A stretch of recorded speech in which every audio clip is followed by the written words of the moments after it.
Back with a new video.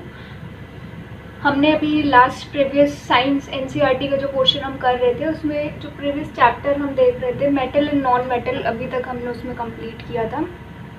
अब हम आ जाते हैं हमारे नेक्स्ट चैप्टर की तरफ, which is carbon and it's compounds. मैंने आपको बताया था इसके बारे में कि हम इसको स्टार्ट करने वाले हैं। So carbon and its compound, ये वाला चैप्टर अब हम आज से शुरू करेंगे। सबसे पहले कार्बन एंड इट्स कंपाउंड, ये जो चैप्टर है हमारा, इसको शुरू करने से पहले मैं आपको याद दिला देना चाहती हूँ कि in last chapter we learn many compounds in which there are lots of compound which came across in our daily lifes. ऐसे हमने बहुत सारे प्रीवियस चैप्टर में कंपाउंड्स इंट्रोड्यूस करे हैं, हमने देखे हैं। मेटल एंड नॉन मेटल हो गया, चाहे ये हमारा पहला चैप्टर हो गया, उसमें हमने क्या देखा है कि हमने कई तरह के कंपाउंड्स ऐसे हमने वहाँ पर देखे हैं जो हमारी डेली लाइफ में हमने क्या करते हैं, इस्तेमाल करते हैं। ओके, सो अभी नेक्स्ट हम देखेंगे इस चैप्टर में। In this chapter we will learn about some more interesting compounds and their properties. यहाँ पर हम कुछ और नए देखने वाले हैं।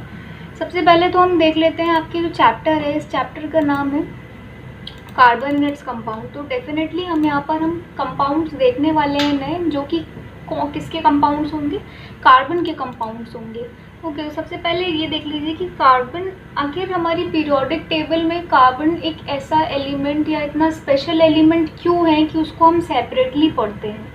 ओके, तो सबसे पहले the most important thing we have to learn is the significance of the carbon. So nearly 10 millions carbon containing organic compounds are known. There is a picture on your mobile screens, मैं बताना भूल गई। Nearly 10 millions carbon containing organic compounds are known. सबसे पहले तो मैं आपको बता दूं, वो सारे कंपाउंड्स जो क्या करते हैं, कार्बन को कंटेन करते हैं, और द कार्बन कंटेनिंग जितने भी आपके कंपाउंड्स होते हैं वो क्या कहलाते हैं, वो ऑर्गेनिक कंपाउंड कहलाते हैं। ओके, सो केमिस्ट्री की वो ब्रांच जहाँ पर हम क्या पढ़ते हैं, कार्बन के बारे में पढ़ते हैं, वो हमारी ऑर्गेनिक केमिस्ट्री कहलाती है। उसके अलावा द सिग्निफिकेंस और जो इम्पोर्टेंस है कार्बन की, वो ज़्यादा इसलिए है क्योंकि 10 मिलियंस कार्बन कंटेनिंग कंपाउंड्स अभी तक टिल डेट क्या है, नोन है, वेल नोन है, हम जानते हैं उनको अभी तक। Okay, type of the carbon compound in organisms including carbohydrates, lipids, proteins and nucleic acids. इन सब चीज़ों में क्या, ये ऑर्गेनिजम्स क्या होते हैं, ये लिविंग बॉडीज़ होते हैं। ऐसे लिविंग बॉडीज़ के अंदर भी ये पाया जाता है, कार्बोहाइड्रेट्स, प्रोटीन और न्यूक्लिक एसिड के फॉर्म में।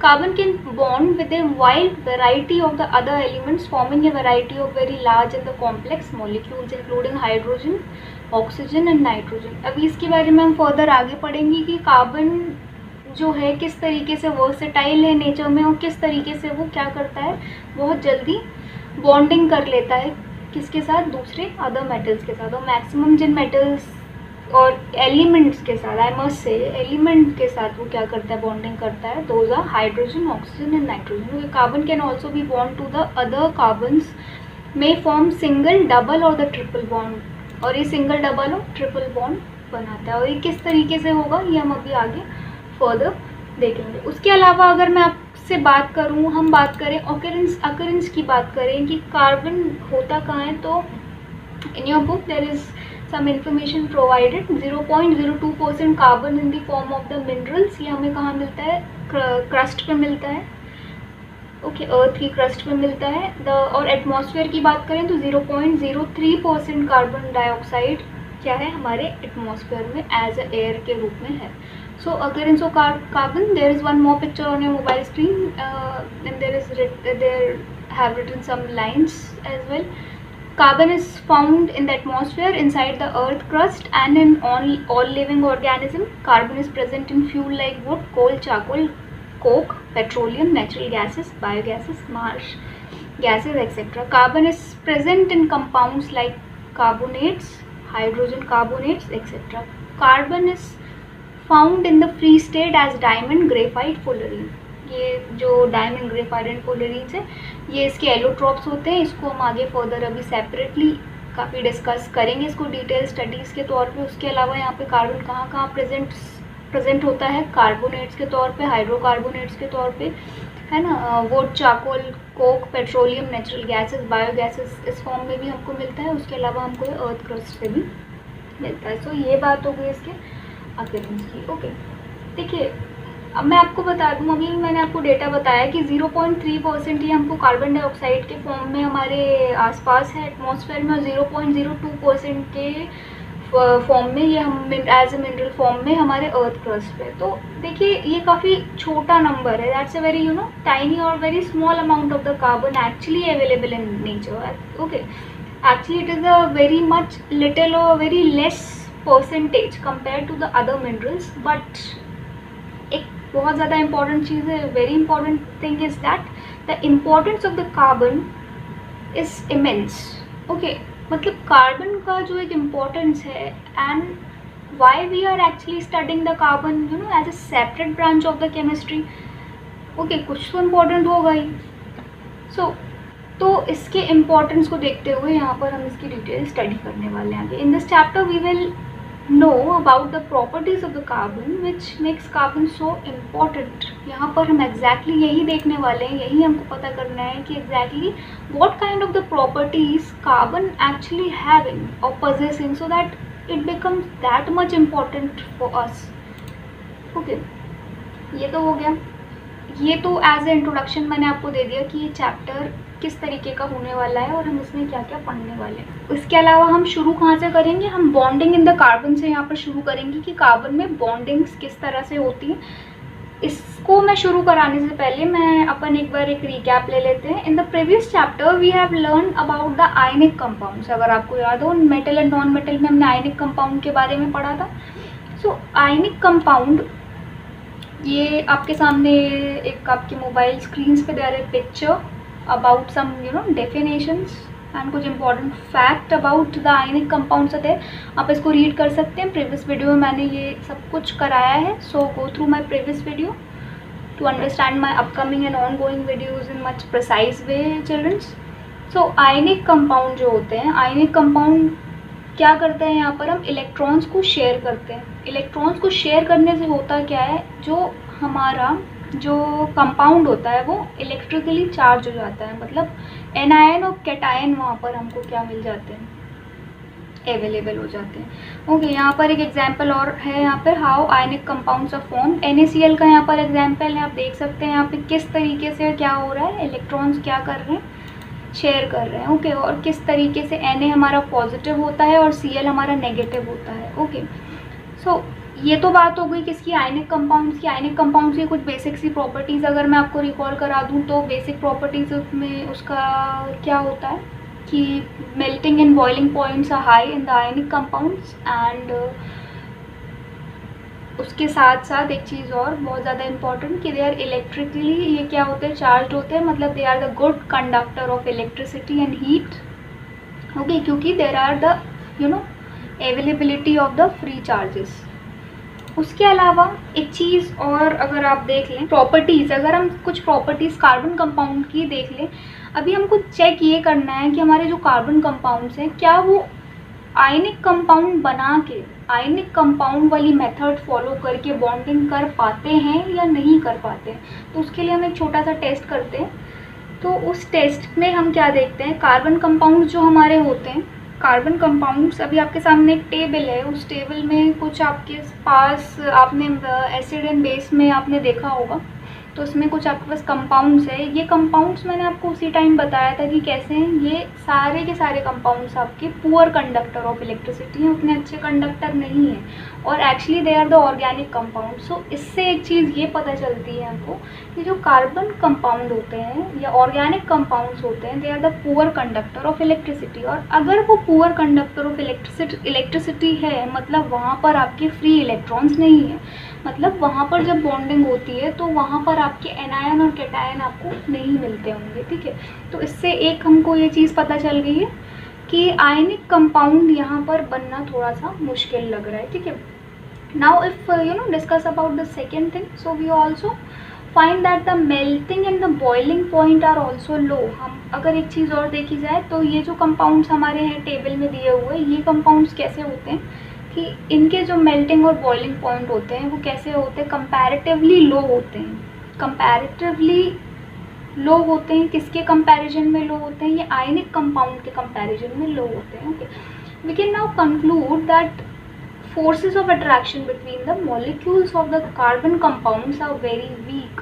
So ये इससे कंक्लूजन आप निकाल लीजिए, वी कैन कंक्लूड इट कि लो मेल्टिंग बॉइलिंग पॉइंट है ना, पुअर कंडक्टर ऑफ इलेक्ट्रिसिटी। तो उससे एक चीज़ हमको ये पता चलती है कि जो इंटरमोलिकुलर जो फोर्स होता है, the intermolecular force between the molecules of the carbon compounds are normally week.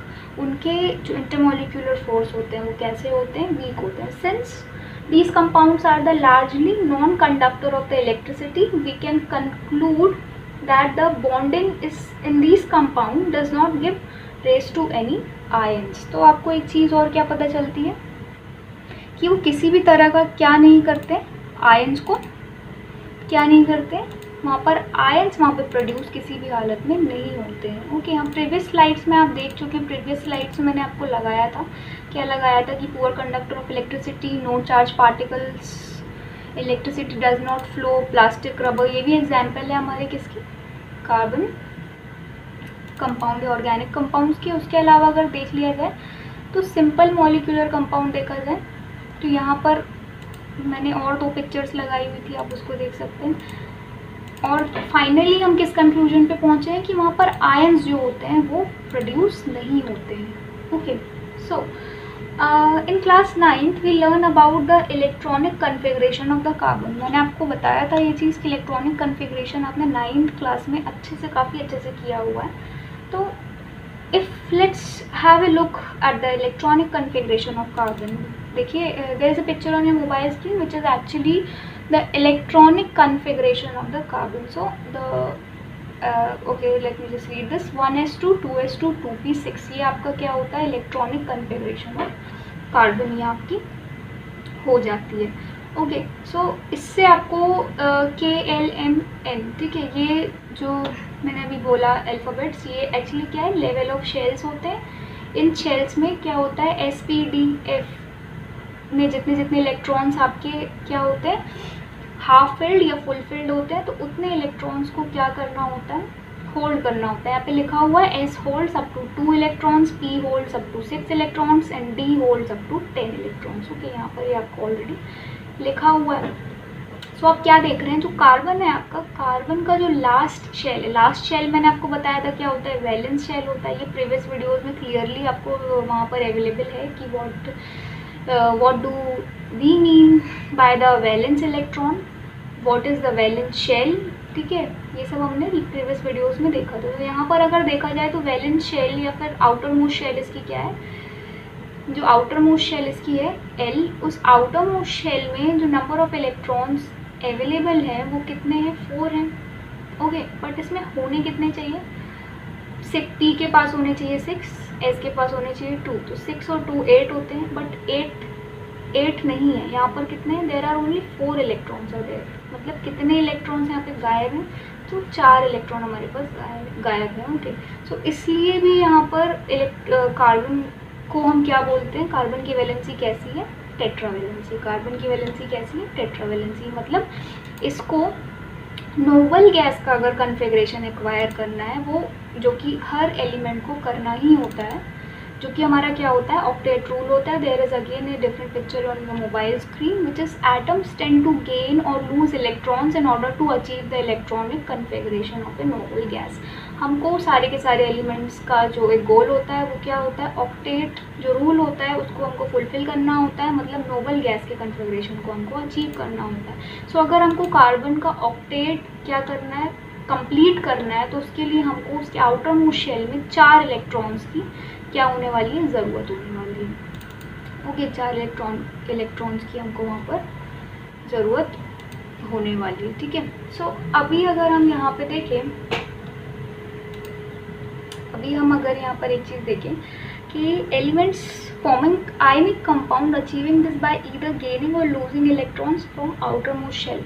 सो अभी मैंने क्या कहा आपको कि अगर आयनिक कंपाउंड की आप बात करें तो आयनिक कंपाउंड में ये जो ऑक्टेव है वो हम किस तरीके से अचीव करते थे, वो हम कुछ इस तरीके से अचीव किया करते थे कि हम शेयर कर लिया करते थे इलेक्ट्रॉन्स को। ओके, सो इस तरीके से हमारे क्या हो जाते थे, आउटर मोस्ट शेल्स फुलफिल हो जाते थे and we finally acquire the configuration of the noble gas. But अगर हमें यही एक्सपेरिमेंट आप करके देखिए कार्बन के साथ, अगर आप ये एक्सपेरिमेंट करते हैं कार्बन में, अगर आप शेयरिंग करने की कोशिश करते हैं या आयनिक कंपाउंड बनाने की कोशिश करते हैं, so what would be the results. There is again a news picture on your mobile screen. यहाँ पर काफ़ी अच्छा डिस्क्रिप्शन लिखा हुआ है। Okay, I'll just explain it. In order to form the ionic bond by carbon, it needs to lose 4 electrons or gain the 4 electrons, which is impossible by carbon. So it only form the covalent bond. Carbon has valency 4 to attain noble gas configuration. It need to gain or lose 4 electrons so that it would form ionic compound. If it gains 4 electrons, it would be difficult for nucleus to hold up to 6 proton on to the 10 electrons. If lose 4 electrons, it would be required lot of energy to toss 4 electrons from the nucleus holding 6 protons onto just 2 electrons. Thus carbon does not form the ionic compound. देखिए simple सी बात ये कह रहा है कि अगर आपको noble gas configuration acquire करना है और किस तरीके से एक्वायर करना है, आयनिक बॉन्डिंग करना है, आपको आयनिक कंपाउंड बनाना है, तो आपको या तो जो 4 इलेक्ट्रॉन्स आपके पास वहाँ पर ऑलरेडी वहाँ पर अवेलेबल है उसको आपको क्या करना पड़ेगा, गिव अप करना पड़ेगा, देना पड़ेगा। सो एक तो आपका वो कैसा है, काफ़ी स्मॉल है, आपका जो ऑर्बिट है, जो आपका स्ट्रक्चर है काफ़ी स्मॉल है। क्यों, नंबर ऑफ इलेक्ट्रॉन्स वहाँ पे कैसे हैं, बहुत कम है। और उसमें से भी अगर आप 4 इलेक्ट्रॉन्स को आप वहाँ से निकालने की कोशिश करोगे तो इसके लिए आपको बहुत ज़्यादा एनर्जी की ज़रूरत पड़ने वाली है। ठीक है, सो ये आपका फेल हो जाता है। यहाँ पर इतनी ज़्यादा एनर्जी वहाँ पर प्रोड्यूस होगी, एनर्जी की एक्चुअली प्रोड्यूस नहीं होगी, एनर्जी आपको वहाँ पर लगाना पड़ेगा इतना ताकि आप वो 4 इलेक्ट्रॉन्स वहाँ से निकाल सको। ओके, सो ये आपका पॉसिबल नहीं है। बट इन सेकेंड कंडीशन आप क्या कर सकते हो, अगर आप 4 इलेक्ट्रॉन्स ले लो किसी दूसरे एलिमेंट से, तो 4 इलेक्ट्रॉन्स लेने के बाद क्या होगा, 6 तो आपके पास वहाँ पे ऑलरेडी है। ओके, उसका एटॉमिक नंबर 6 होता है, 6 आपके पास वहाँ ऑलरेडी है, तो आप 4 और उसमें ले लोगे तो 10 हो जाएंगे। तो आप खुद सोचिए कि वो जो आपका न्यूक्लियस है उसकी कैपेसिटी ओनली 6 इलेक्ट्रॉन्स है। The capacity of the nucleus is the only 6 electrons. वो सिर्फ 6 इलेक्ट्रॉन्स को बाउंड करके बांध के रख सकता है, 10 इलेक्ट्रॉन बहुत ज़्यादा हो जाएंगे। ओके, सो एक ये वाला भी हमारा एक्सपेरिमेंट फेल हो जाता है। तो अब कैसे किया जाए, कैसे बनाई जाए बॉन्डिंग, तो उसका हमारे पास एक ही सोल्यूशन है। हम क्या कर सकते हैं उसके लिए, हम कार्बन की बॉन्डिंग किस तरीके से करेंगे, हम कार्बन की बॉन्डिंग करेंगे कोवेलेंट बॉन्डिंग के तरीके से। ओके, कोवेलेंट बॉन्डिंग का हम इस्तेमाल करेंगे इसमें। ओके, सो कोवेलेंट बॉन्डिंग यहाँ पर आप देख रहे हैं, there is again next picture on your mobile screen. क्या होती है यहाँ पर डेफिनेशन लिखी हुई है, a bonding force resulting from the sharing of valence electrons. होता क्या है यहाँ पर, force resulting from the sharing of valence electron. यहाँ पर हम क्या करते हैं, हम कंप्लीटली गिव अप ना करें, हम पूरी तरीके से अपने इलेक्ट्रॉन्स को सामने वाले को देने की जगह क्या करें कि उसको शेयर कर लें। ओके, हमको देना भी ना पड़े और हम शेयर भी कर लें और हमारा ऑक्टेव भी क्या हो जाए, फुलफिल हो जाए। तो वैलेंस इलेक्ट्रॉन्स को शेयर करना। Covalent compound results when a non metal shares electrons with the another non metal. ये कब होता है कोवेलेंट बॉन्ड, जब एक नॉन मेटल दूसरे नॉन मेटल से क्या करता है, इलेक्ट्रॉन्स को शेयर करता है। ओके, इसमें आपके एग्जांपल्स हैं, यहाँ पे कार्बन डाइऑक्साइड है, carbon is a non metal and oxygen is also a non metal. ये दोनों ही नॉन मेटल हैं। तो जब ये दोनों नॉन मेटल क्या करना चाहेंगे, आपस में बॉन्डिंग करना चाहेंगे, तो ये कोवेलेंट बॉन्डिंग करके क्या कर सकते हैं, आपस में बॉन्ड बना सकते हैं। अब आप देखिए फाइनली हम कितने तरह के केमिकल बॉन्डिंग से क्या हो चुके हैं, इंट्रोड्यूस हो चुके हैं। So there are 2 kind of the chemical bonding which finally we learn, one from the previous chapter which is the ionic bonding, okay, and the another which is the covalent bond from this ongoing chapter.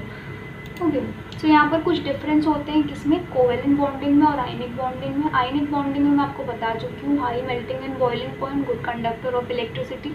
ठीक है, और covalent bonding में जैसे इसका opposite होता है, low melting and boiling point and poor conductor of electricity. Okay, covalent bonding there is one more picture. Actually आपकी book में एक एग्जाम्पल दिया हुआ है कोवेलेंट बॉन्डिंग का, हाइड्रोजन किससे, हाइड्रोजन का हाइड्रोजन एलिमेंट से। हाइड्रोजन क्या होता है, हाइड्रोजन सबसे स्मॉलेस्ट अब बोला जाए अगर इसका स्ट्रक्चर सबसे स्मॉलेस्ट है, क्योंकि ओनली ये इसका एटॉमिक नंबर 1 होता है, तो सिर्फ एक नंबर ऑफ इलेक्ट्रॉन इसका जो आउटर मोस्ट शेल में कितना होता है 1 होता है, और ऑक्टेव फुलफिल करने के लिए भी इसको सिर्फ एक ही इलेक्ट्रॉन की ज़रूरत होती है। So a covalent bond is formed when electrons are shared between 2 atoms. यहाँ पर आपके पास पिक्चर दी हुई है, देख सकते हैं यहाँ पर हाइड्रोजन एटम से क्या कर रहा है, शेयर कर रहा है इलेक्ट्रॉन्स, तो ये H2 बना देता है। ठीक है, यहाँ पर दिख रही है आपको पिक्चर। ओके, सो उसके अलावा अगर आपको और भी तरीके से देखना तो आप यहाँ पे देख सकते हैं, there is again one more picture of the same example hydrogen. अब आप मुझसे अब थोड़ा सा कन्फ्यूजन आपको ये हो रहा होगा कि यहाँ पर जो ऊपर जो है वो तो चलो ठीक है, जो डॉट्स लगे हुए हैं वो आपको क्या बता रहा है, valence electron, number of valence electron बताता है। उसके बाद जो नीचे वाली जो पिक्चर है वहाँ पे कुछ एरोज लगे हुए हैं, एक the arrow is one is downward and another one is towards the upwards. तो ये जो एरोज हैं इसका क्या मतलब है, तो मैं आपको बता दूँ, इन एरोज का मतलब है ये स्पिन बताता है कि किस तरीके से क्लॉकवाइज या एंटी क्लॉकवाइज आपके जो इलेक्ट्रॉन से क्या कर रहे हैं, स्पिन कर रहे हैं। Okay, if it is downward so it is clockwise and it is upward so it is anti clockwise. Okay, या आप हायर क्लासेस में इसको और अच्छे से पढ़ेंगे। आप लोग यहाँ पर अभी इसको इतना डिटेल डिस्कस करने की ज़रूरत नहीं है स्पिन को। ओके, सो ये आपको समझ में आ गया। अभी नेक्स्ट एक और स्लाइड आप देख लीजिए, थोड़ा और कोवेलेंट बॉन्ड को समझ लीजिए। Definition, A covalent bond is a bond form by the sharing of a pair of electron. Pair of electron को शेयर करते हैं। इसमें हमारे पास कितने तरह के कोवेलेंट बॉन्ड होते हैं चिल्ड्रंस, हमारे पास 3 तरह के कोवेलेंट बॉन्ड हम बना सकते हैं, सिंगल बॉन्ड, डबल बॉन्ड और ट्रिपल बॉन्ड। ओके, 3 तरह के बॉन्ड हम बना सकते हैं कोवेलेंट बॉन्डिंग करने के दौरान। अभी सिंगल, डबल, ट्रिपल बॉन्ड बनते कैसे हैं, होता क्या है। सो सिंगल बॉन्ड क्या होते हैं, 2 atom shared a pair of electron. देखिए 2 एटम्स हमारे क्या करते हैं, एक पेयर ऑफ इलेक्ट्रॉन को शेयर करते हैं। जब हमारे 2 atom shares a pair of electron, 2 atoms हमारे एक पेयर इलेक्ट्रॉन के एक पेयर को शेयर करते हैं तो हमारा वो सिंगल बॉन्ड बनता है। जब हमारे 2 एटम्स 2 पेयर को शेयर करते हैं तो हमारा क्या बनता है, डबल बॉन्ड बनता है। और जब वो 3 pair of electron 3 pairs of electron को शेयर करते हैं तो हमारा ट्रिपल बॉन्ड बनता है। बहुत ही सिंपल सा है, आराम से आप इसको याद रख सकते हैं। When single pair of electrons are shared then it is single covalent bond. When double pair of electron are shared then it is double bond, double covalent bond, and when the triple pair of or the 3 pairs of electrons are being shared then it is called the triple covalent bond. Okay, ये आपका हो गया covalent bond. There is again in the next slide again one more picture about the covalent bond. Single bond, covalent bond, or one pair of electrons are being shared between 2 atoms or 2 shared electrons. CH4, this is methane example. Double bond, 2 pair of electrons are being shared. Triple bond, 3 pair of the electrons are being shared between 2 atoms. And if you want to write it down, so just screenshot it. So इस तरीके से हम क्या कर सकते हैं, देख सकते हैं कि किस तरीके से कोवेलेंट बॉन्डिंग आखिर की जाती है। ओके, सो आज की ये वाली वीडियो यहीं तक। नेक्स्ट क्लास में हम आपसे मिलेंगे। नेक्स्ट क्लास में मैं आपको बताऊंगी कि एलोट्रॉप्स ऑफ कार्बन क्या होते हैं, कितने तरह के एलोट्रॉप्स ऑफ कार्बन अभी तक होते हैं, और वर्सेटाइल नेचर ऑफ कार्बन के बारे में हम वहाँ पर डिस्कस करेंगे, किस तरीके से कार्बन का नेचर वर्सेटाइल होता है। Okay, so guys, if you like my this video please like, share, subscribe, and don't forget to press the bell icon to get more interesting video on this subject. And yeah, very important, stay safe, stay home. Thank you so much.